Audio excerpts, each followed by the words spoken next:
샬롬 샬롬 샬롬 샬롬. 하나님 사랑합니다. 여러분 주 안에서 사랑합니다. 출애굽기 21장 1절에서 36절 백성 앞에 윤리 이런 제목으로 함께 은혜를 나눕니다. 언약서는 이런 조건이면 이렇게 하라고 적용 사례를 든 율례와 이렇게 하라, 이렇게 하라라 단언한 율례로 구성되어 있다라는 거. 사례를 든 율례와 단언한 율례 이렇게 구성되어 있습니다. 사례를 통한 율례를 보죠. 종사례입니다. 2절에서 11절이죠. 21장 2절에서 11절까지 보죠. 내가 이브리 종을 사면 그는 6해 동안 섬길 것이요 7째에는 몸값을 물지 않고 나가 자유인이 될 것이며 만일 그가 단신으로 왔으면 단신으로 나갈 것이요 장가를 들었으면 그 아내도 그와 함께 나가려니와 상전이 그에게 아내를 주어 그의 아내가 아들이나 딸을 낳았으면 그의 아내와 그의 자식들은 상전에게 속할 것이요 그는 단신으로 나갈 것이로되 만일 종이 분명히 말하기를 내가 상전과 내 처자를 사랑하니 나가서 자유인이 되지 않겠노라 하면 상전이 그를 데리고 재판장에게로 갈 것이요 그를 문이나 문설주 앞으로 데리고 가서 그곳에다가 송곳으로 그의 귀를 뚫을 것이라. 그는 종신토록 그 상전을 섬기리라. 사람이 자기의 딸을 여종으로 팔았으면 그런 남종같이 나오지 못할지며 상전이 그를 기뻐하지 아니하면 상관하지 아니하면 그를 속량하게 할 것이나 상전이 그 여자를 속인 것이 되었으니 외국인에게는 팔지 못할 것이요 그를 자기 아들에게 주기로 하였으면 그를 딸같이 대우할 것이요 상전이 다른 여자에게 장가들지라도 그 여자의 음식과 의복과 동침하는 것은 끊지 말 것이요 그가 이 세 가지를 심하지 아니하면 여자는 속전을 내지 않고 거저나가게 할 것이라. 이렇게 11절까지 이렇게 말씀하고 있죠. 종의 사례입니다. 고대 근동지역에서는 노예는 대대로 주인의 소유물이었어요. 한 번 노예는 영원한 노예고 자식도 노예 신분에서 벗어날 수가 없었습니다. 고대 근동지역에서. 그런데 히브리 종은 6년 동안 섬기면 제7년에는 값없이 나가 자유할 수 있었다. 이 율례는 노예 제도를 인정하는 것 같지만 히브리 종은 고용된 그 품꾼 같았으며 주인의 상속자가 될 수 있었어요. 보면 레위기 15장 39절에서 40절, 창세기 15장 2절 등에 증거합니다. 악덕 고용주에게 시간제 노예로 착취당하는 오늘날 고용제도보다는 좋죠. 사람을 노예처럼 다루는 일은 어느 시대나 있는 것인데 인간의 이러한 악함을 아신 하나님은 노예처럼 바닥생활을 하는 사람조차 희망을 품고 일할 수 있도록 율례를 정하신 것이다. 히브리 종은 해방을 소망하며 살 수 있었어요. 레위 25장 10절에 노예조차 앞날에 대한 희망이 있는 삶을 살았다는 거죠. 하나님은 노예들이 주인의 성품에 소망을 두게 하지는 않으셨습니다. 하나님이 주신 소망은 시시각각 변하는 주인의 심기에 따라 흔들리는 소망이 아닌 변함이 없으신 하나님의 소망이 대상이 되셨다. 신약도 까다로운 주인을 섬기는 종에게 하나님을 생각함으로 고난을 참도록 가르치죠. 베드로전서 2장 18구절에 증거합니다. 이 땅에서도 성도는 한동안 노예처럼 비참한 생활을 할 수 있어요. 그럴지라도 종의 해방은 첫 율례로 두신 하나님을 생각해라. 누가복음 4장 18절에서 21절입니다. 그러면 생각건대 현재의 고난은 장차 우리에게 나타날 영광과 좋게 비교할 수 없도다 말씀하죠. 로마서 8장 18절입니다. 히브리 종이 해방될 때 홀몸은 홀몸으로 해방되고 아내와 함께 종된 사람은 아내와 함께 해방이 되죠. 종이 된 후에 주인이 아내를 준 것이면 홀몸으로 나가야 한다. 4절에 증거하죠. 주인의 재산으로 양육받은 아내와 자식들은 주인에게 속했기 때문이다. 그때 홀몸으로 나가지 않고 다른 선택을 할 수도 있어요. 상전과 내 처자를 사랑하니 나가서 자유하지 않겠노라. 5절에 이렇게 선언하게 되면 이 선택은 주인에 의해 악용되지 않도록 반드시 재판장 앞에 자원했다는 공정을 받아야 했습니다. 그 후에야 문이나 문설주에 귀를 대고 송곳으로 구멍을 뚫고 영원한 종이 되었다는 표식을 할 수가 있었다. 6절이죠. 하나님의 백성은 근본적으로 자유인이지만 사랑 때문에 기꺼이 종 노릇하는 일은 하나님의 백성의 아름다운 선택이다. 갈라디아서 5장 13절이죠. 여종은 남종 내보내는 방식에 달렸습니다. 주인의 욕망대로 여종을 농락할 수 없도록 특별한 제한을 두시죠. 데리고 살려고 사온 히브리 여종이라면 결혼해야 했다. 결혼하지 않으려면 되팔 수 있지만 이방인에게는 팔 수 없다. 8절이죠. 이방인의 여종이 되면 보호받을 수 없기 때문에 아들을 위해 사왔다면 딸같이 대해주어라. 주인이 다른 여인과 혼인할지라도 여종의 의복과 음식과 동침하는 권리는 보장했습니다. 동침이 여종의 권리가 된 까닭은 자녀를 낳아 기업을 상속할 수 있기 때문이었죠. 여종의 권리를 보장할 수 없다면 대가 없이 해방해야 했다. 11절이죠. 레와 라헬의 그 시녀 실바와 비라는 주인의 뜻에 따라 야곱과 동침한 후에 아내의 지위를 누리죠. 창세기 30장 3절과 9절에 증거합니다. 하나님은 히브리 여종을 주인의 성적 놀이개가 아니라 아내와 딸 같은 존재로 대하는 율례를 주신 것입니다. 사형 사례가 12절에서 17절까지 하나님께서 반드시 사형하라고 정죄하신 첫 번째 범죄자 유형은 사람을 쳐 죽인 자입니다. 하나님은 한 곳을 정하여 피할 수 있게 하신 오살 잘못해서 죽인 것, 살인한 것, 또 내단 성전 재단에서 끌어내 사형시켜야 할 그 고살 일부러 죽인 것을 구별하셨다. 13, 4절입니다. 특히 살해 의도만으로 오살과 고살을 구별하는데 하나님께 반역하려는 의도까지 반영해야 한다.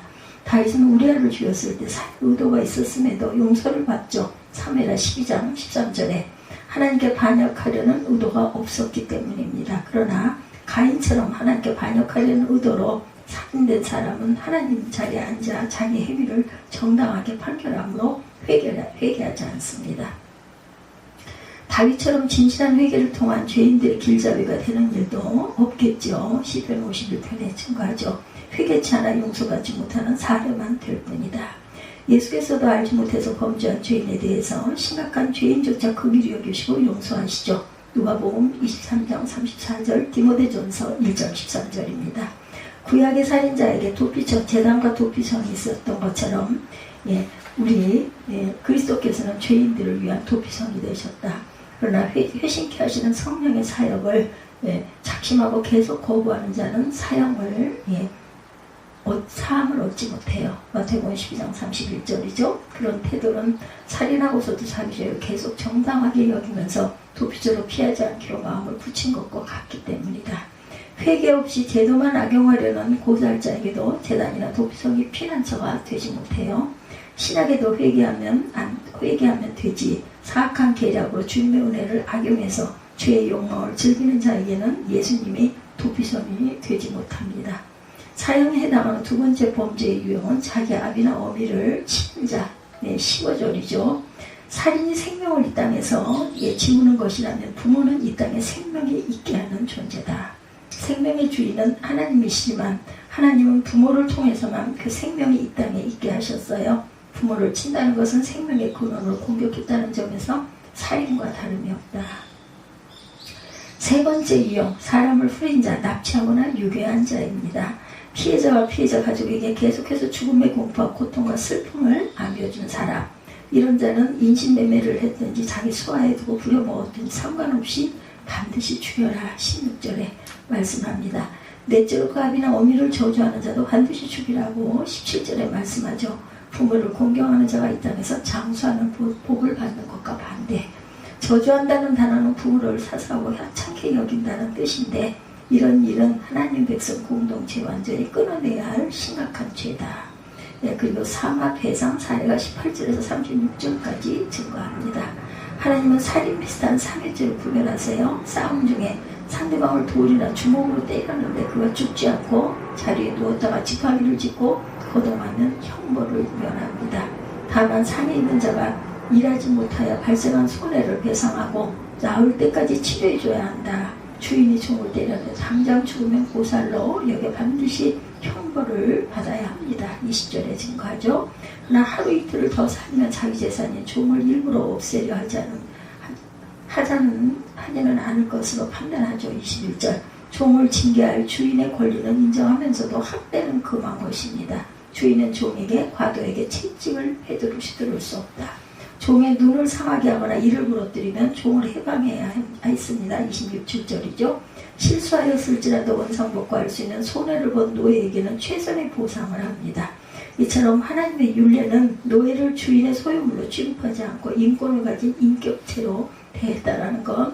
싸움 중에 임신부를 쳐서 낙태케 했는데 다른 해가 없으면 남편의 요구와 재판장의 판결에 따라 배상금을 내야 했다. 22절이죠. 낙태는 조산으로 번역하는 것이 나올 수 있겠죠. 미스와를 출산했지만 다른 해가 없는 상황과 산모나 태아의 생명이나 신체 손상이 있는 상황을 구별한 율례로 보면 자연스러울 것입니다. 생명은 생명으로, 눈은 눈으로, 이는 이로, 손은 손으로, 발은 발로, 배운 것은 대움으로, 상하게 한 것은 상함으로, 때린 것은 때림으로 갚을지니라. 23절에서 25절에 흔히 동해 보복법이다 하지만 동해 처벌법이라는 의미를 갖고 있다. 개인에게 똑같이 보복을 권리를 준 것이 아니라 법정의 처벌 수위를 피해받은 만큼으로 제한한 율례이기도 합니다. 동해 처벌법은 가난한 가해자에게 막대한 벌금으로 안갚음을 하는 횡포나 가진 자의 잔인한 보복을 막는 역할을 했습니다. 28절에서 36절 사람이 아니라 짐승이나 사물이 상해를 입힌 상황을 다루죠. 기르던 소가 남대없이 사람을 뿔로 받아 죽이면 그 소는 반드시 돌에 맞아 죽어야 했어요. 짐승도 하나님의 율법 아래 있어서 생명을 해친 대가를 치러야 했습니다. 사람을 죽인 소는 식용으로 사용할 수 없었다고 합니다. 소 임자는 이미 많은 대가를 치렀으므로 다른 형벌을 받지는 않는다.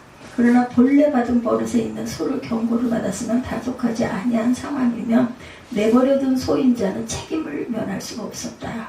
소가 사람을 죽였다면 관리 감독을 소홀히 한 책임을 소 임자의 생명에 물었습니다. 다만 이때 희생자 가족이 소 임자를 생명 대신에 배상금을 요구할 수도 있었다. 30절에 증가하고 있습니다. 출애굽기 21장 1절에서 36절 백성 앞에서의 모든 율례 이런 내용으로 함께 은혜를 나누고 있습니다. 30절 말씀 보도록 하죠. 만일 그에게 속죄금을 부과하면 무릇 명령한 것을 생명의 대가로 낼 것이요 아들을 받든지 딸을 받든지 법규대로 임자에게 행할 것이며 소가 만일 남종이나 여종을 받으면 소 임자는 은 30세겔을 그의 상전에게 줄 것이요 소는 돌로 쳐서 죽일지니라. 사람이 구덩이를 열어두거나 구덩이를 파고 덮지 아니하므로 소나 나귀가 거기에 빠지면 그 구덩이 주인이 살보상하여 짐승의 임자에게 돈을 줄 것이요 죽은 것은 그가 차지할 것이니라. 이 사람이 소가 저 사람이 소를 받아 죽이면 살아있는 소를 팔아 그 값을 반으로 나누고 또한 죽은 것도 반으로 나누려니와 그 소가 본래 받는 버릇이 있는 줄 알고도 그 임자가 단속하지 아니하였으면 그는 소를 소로 갚을 것이요 죽은 것은 그가 차지할지니라. 이렇게 아주 세세하게 36절까지 증거하고 있습니다. 희생자 가족이 소 임자의 생명 대신에 배상금을 요구할 수도 있었다라고 얘기하죠. 30절에 보면 이때 속죄금은 생명을 대신한다 해서 무제한 배상하지 않고 성별과 나이에 따라 액수가 정해져 있어요. 레위기 27장 3절에서 8절에 증거합니다. 소가 종을 죽인 상황에서 종의 주인이 받을 수 있는 배상금은 은 30세겔이었습니다. 32절에 증거하죠. 소가 만일 남종이나 여종을 받으면 소임자가 은 30세겔을 그의 상전에게 줄 것이요 소는 돌로 쳐 죽일지니라. 이렇게 말하고 있습니다. 그리고 구덩이를 열어두거나 구덩이를 파고 덮지 아니함으로 소나 나귀가 거기에 빠지면 구덩이 주인이 짐승의 임자에게 돈을 주고 죽은 짐승은 돈을 준 사람에게 주었던 거죠. 33, 4절이죠. 부주의에서 이웃에게 손해를 끼쳤어도 책임을 물었습니다. 하나님의 백성은 사고를 방지하기 위해서도 성실하게 힘써야 한다. 소가 소를 죽였으면 살아있는 소와 죽은 소를 모두 팔아서 공평하게 나눴죠. 35절에. 다만 본래 받는 버릇이 있는 줄 알고도 그 임자가 단속하지 아니한 상황이라면 관리 감독을 소홀히 한 책임을 물어 자기의 살아있는 소로 배상하게 했지만 지나친 손해를 보지는 않도록 죽은 소는 자신이 차지하게 한다. 36절에 이렇게 증거하고 있습니다. 소가 사람을 죽였을 때와 처벌 수위가 다릅니다. 사람의 생명과 짐승의 생명은 가치가 다르기 때문이다. 하나님의 율례는 타고난 기질 때문에 죄를 범했어도 죄로 여기고 반드시 배상하게 합니다. 사이코패스 성향을 타고났다 해서 그의 살인은 죄가 아니라고 할 수 없는 것처럼 동성애 성향을 타고났을지라도 그런 성향을 풀어놓아서는 안 된다. 본래 받는 버릇이 있는 소에 대해서는 그 주인이 철저히 단속해야 하는 것처럼 성도는 자기의 기질과 성향이 타고난 것이든 후천적으로 형성된 것이든 하나님의 율례에 복종시켜야 할 것이다. 악한 기질과 성향을 더 철저히 단속하지 않은 책임은 기질의 임자에게 있다. 이렇게 증거한 내용입니다. 오늘 출애굽기 21장 1절에서 36절 백성 앞에서의 우리 지켜야 할 율례 이런 제목으로 함께 은혜를 나눴습니다.